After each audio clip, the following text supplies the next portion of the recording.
Hello，咁我而家就身處喺塔斯馬尼亞最大嘅城市 Hobart 嘅市中心。咁一講到塔斯馬尼亞咧，其中一個行程咧就會出現喺各大嘅社交媒體上面，就係呢個 Seafood Seduction 嘅一個海上海鮮之旅。咁睇片咧的而且確好吸引嘅。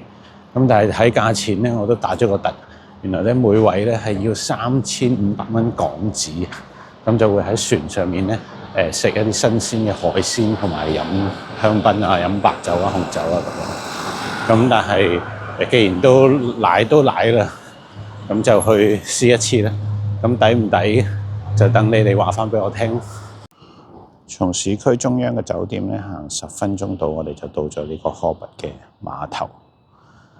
咁酒店嘅 room tour 都係留翻喺片尾啦。而我哋一陣咧就會坐呢一隻黃色嘅小船出海食海鮮。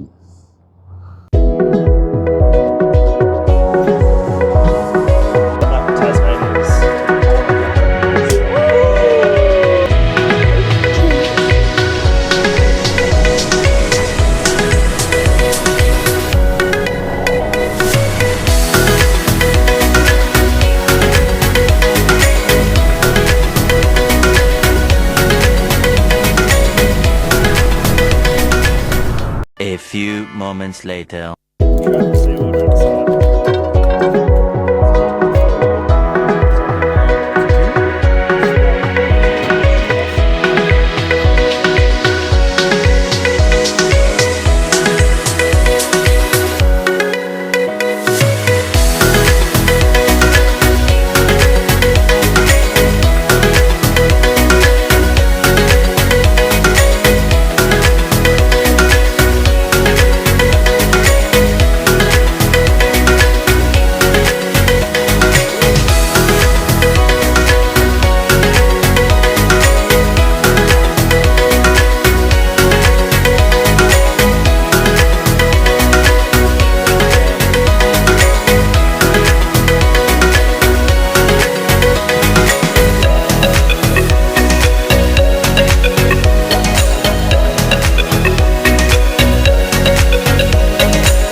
Thousand years later。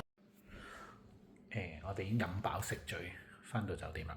咁呢個就係我哋今日嘅海鮮之旅。咁抵唔抵？你哋留言話俾我聽。